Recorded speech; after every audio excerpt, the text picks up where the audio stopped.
It's 8:30 a.m. That's Saturday, and heading over to Roland's house because today we are going to crack open a very special bottle. Let's see what's up. What a beautiful morning! All right, we are finally here at the Whiskey Seafood Dojo, and Roland, tell us what we have here today. We're going to open up a bottle of 42-year-old Karuizawa that was distilled in 1991, bottled in 2013 by the #1 drinks company for specialty drinks, which is the import and parent company of the Whiskey Exchange.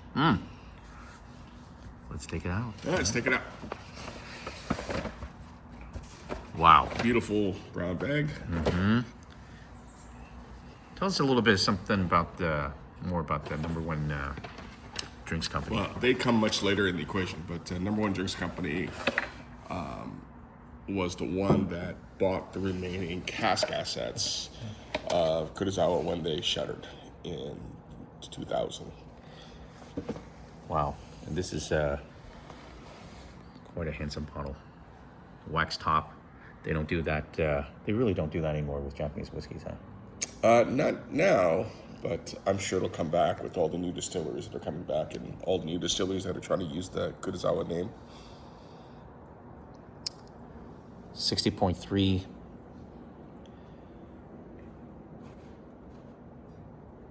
All right. And wow, we are really looking forward to this.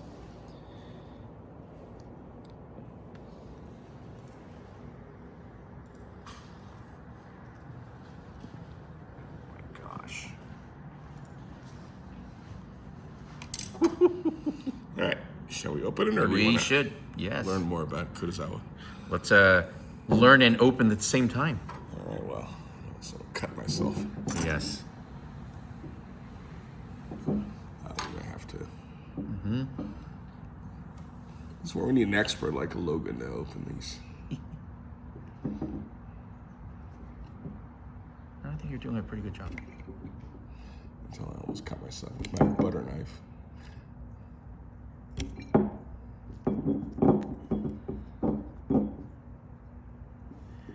Well, I gotta say this waxy top is pretty nice. It's a nice touch to it. As pretty as they are, they're annoying if you don't have a tab to open them. Oh, hey, you're a pro. Oh my God, there it is. Let's hear the sound. This is what we're here for. There you go.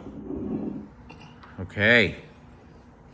Now tell us what we're expecting here. Well, so Karuizawa is known for its peated sherry whiskey. So, as expected, 42 years in sherry cask. It's going to be very deep and dark. I haven't tried this particular bottle before, but that's what they're known for. And the longer they age, typically the maturation is better and the flavor is much, much better. People who drank young Karuizawa don't like it. In fact, the distillate is probably widely known as one of the worst distillates that's ever been made, but as it matures and all the time it spends in cask, something happens with the distillate and sherry cask and it ends up being something beautiful. Now, one of the things that I really enjoy, I mean, you and I, along with Logan and friends, we've tasted, a good, number of Karuizawas, and they all seem to have their own very unique personality, character, mouthfeel, and taste. Some taste like burnt rubber, some taste like industrial, factory chimney, just, it's always a mystery what these taste like. And but this one, sherry, we hope will not disappoint. Let's shall we? Let's pour. Let's pour.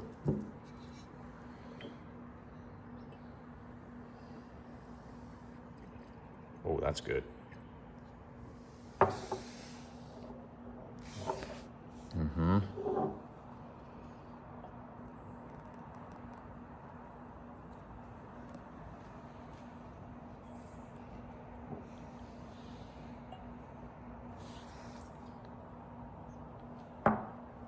Fantastic.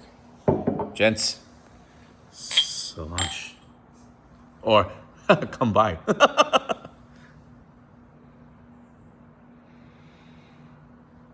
Oh, that's a great nose. Okay, Ryan. I'm enjoying this right now. No words.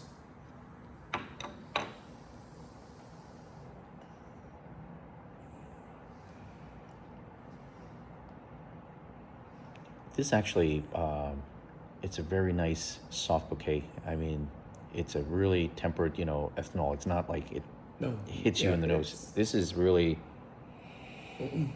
wow. I mean, the color is oolong tea. Yeah. A nice pruny dark chocolate even.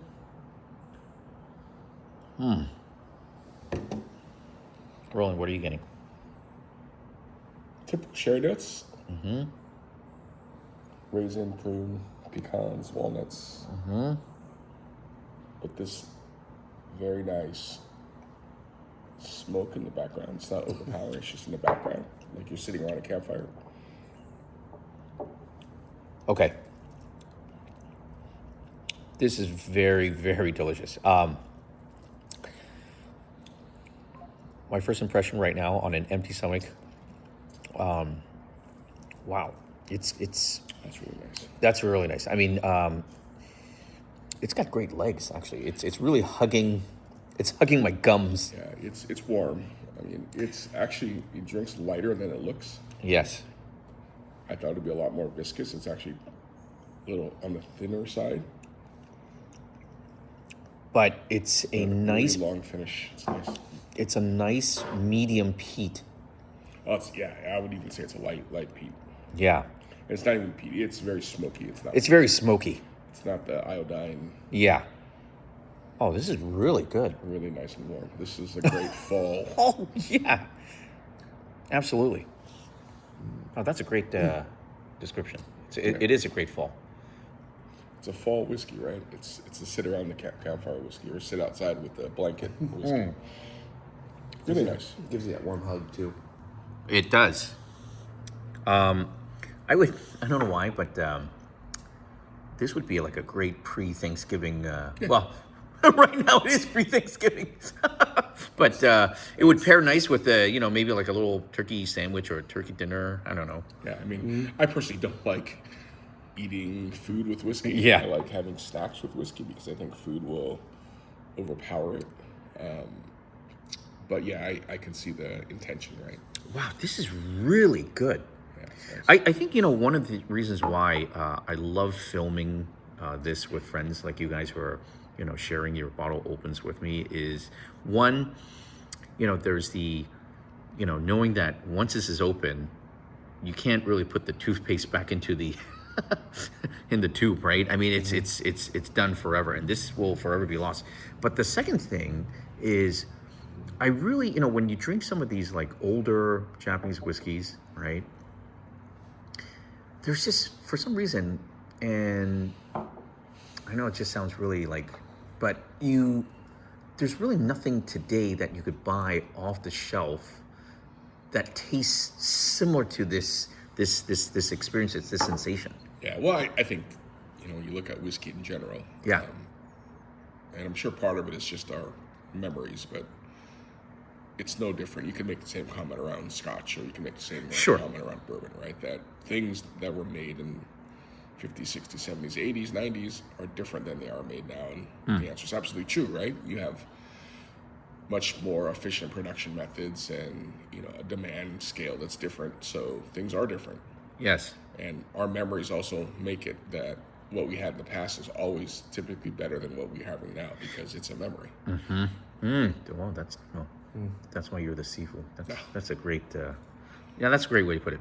But I mean, like today, I mean, what could you buy today off the shelf that would taste similar? I mean, even the Glendronics aren't going to. Well, I think, look, I mean, this is also a 40-year-old whiskey that's been sitting in a barrel for 40 years. I think if you bought similar 40-year-old sherried whiskey with great legacies like a Glendronach, a single cask Sure. Glendronach or something like that, you may find something like this. But the difference is you're going to pay a lot more, even relative to inflation, than they did in, probably 1980 or 1990 when people were buying regularly 25, 30, 40-year-old whiskeys. Right. So that to me is the big difference is the affordability. Even 10 years ago when this bottle was released, or 12 years ago, what was it, 2013? The price difference is Staggering. many times over. It's like picking a sleeper stock, right, and getting it now. Yes. Wow. Well, I gotta say, I mean, if you bought what have you paid here, for this bottle back in the day, 2013, I mean, Apple stock or whatever, sure, you'd rather have the stock and then buy the bottle later. But I think this is paying dividends right now, as is. I mean, this is a wonderful Yeah, I think what's more interesting bottle. I mean, with Karuizawa is the history of how they started and how they survived, right? Because everyone knows about the Japanese whiskey boom and that Karuizawa was shuttered, but what many people don't know is the history of how all of this started. And I can't take credit for this because this is all documented very well by Stefan van Eycken in his book Whiskey Rising. But if you look at Japanese whiskey history, after Shinjo Tori and Takusuru opened up Suntory and Nika respectively, and people saw the success, the relative success. There was a rush by producers left and right, people that are making sake, people that are making industrial equipment, people that are making wine to get into the distilled alcohol space. So back then there were a lot of players, many names that have been forgotten, and that's where some of these whiskeys were born. So a predecessor to this was also another closed distillery that we now love or know as a beautiful grain distillery called Kawasaki. They were owned by a company called Sanmuku. And they were actually, when they started, making both malt and grain whiskey. At the same time, other producers were jumping in, and Karuizawa actually was the second distillery of a company called, I think it was Daikoku Bodoshi, I think you're correct. something like that. So they actually opened up a malt distillery called Shiojiori, I believe, and in 1952, and they're making malt, and it sucked because the water source was very metallic. So they opened up, and they tried bringing in water and they tried to fix it, but they really couldn't. So 3 years later, they opened up Karuizawa, and Karuizawa is, for people that don't know, it's in Nagano Prefecture, so it's a high elevation. Actually, it's a resort community, and it was built at kind of the foot of this volcanic mountain called Mount Osama. And so they built it there to see if they could make better malt. And turns out that they were making a lot better malted whiskey at Karuizawa. But both of these distilleries were not intended to be single malt distilleries. They were intended to make just industrial malts, so they could be blended into other whiskey. Other whiskeys. Because at that time, there was no such thing as single malt whiskey. No one actually cared. They were just making whiskey like they were making in Scotland. So it's ironic because Karuizawa was kind of destined to be like Seagram's or MGP in a way where they were always going to be behind the scenes. So they started doing, fairly well. But then, financial times started hitting, and in, I think, the late 70s, early 80s, Sanraku, who had a distillery called Yamanashi, and Kawasaki bought the parent company to Karuizawa, which is at that time I think was named Ocean. Ocean. So it became Sanraku Ocean. So now Sanraku Ocean has, call it 3 distilleries. At the time, Kawasaki had moved over to just making grain. So we had Yamanashi. I don't know if Shiojiori still existed, but Karuizawa existed. So they only needed 1 malt distillery. So they tried malts from both places, and they said, they're about the same. But they ultimately kept Karuizawa because it was more convenient as a trade route to Tokyo. So again, this did not have the princeling beginnings of a distillery. It wasn't destined to be great. It just circumstance after circumstance. It just beat out the next guy. So there's something to be said about resilience and consistency in making excellent stuff. And even back then, the malt wasn't phenomenal. People didn't buy much of it, and that's why they ultimately shut it. But what they discovered was, as it aged longer, something happened in the distillate with the sherry cask that made it phenomenal. And they were outsourcing, much of their grains. I mean, Well, they were buying all the grains from England at the time, because there was not much of a culture of making barley. So the Golden Promise barley is what Karuizawa was named for, and ironically, that's the. I mean, it's not ironic, but it's a popular barley. But that's what the. But I mean, what a great name, Golden Promise. It's actually the name of L'Amazon, the whiskey's bar in Paris. Yes. Yeah. Dude, you're just mind-boggling.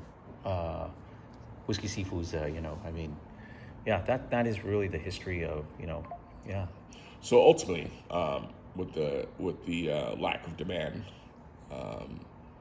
in Japanese whiskey and Japanese spirits and all, and several distilleries went the same way, right? Kawasaki, Hanyu even, and Karuizawa, they shuttered their doors in around 2000, 2001. But they still had a bunch of barrels sitting there. Okay. And those barrels were ultimately bought by the number 1 drinks company, and as aforementioned, who ultimately were the ones that opened up Kyoto Distillery, who makes Kenobi gin now. And that's been since sold. But they're the ones that started bottling this. In fact, you listen to interviews that they say, like, we tasted it. It wasn't very good, but we thought it might be interesting. But as they started bottling it in, 2008, 2009, 2010, around then, they realized that all those years in cask had given it a different character. And it was now, like it's like that show. What's that show on Netflix, The Summer I Turned Pretty? Yes. It just went from Ugly Duckling to Ugly Duckling to a beautiful mallard or goose or whatever. Swan. Swan? Is it a swan? I think so. But are baby swans ducklings? You know what?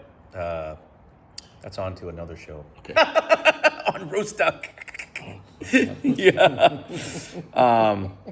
But gosh, thank you so much for sharing this opportunity to unbottle this or uncork this, and this is just a phenomenal experience.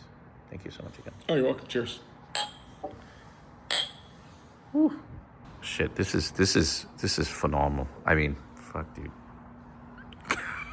I thought it'd be thicker than it is, but no. It's thinner, but now as you drink more of it, it keeps coating your Yes, tongue. that's why I'm just saying, that the legs on this it's working deep into your gums.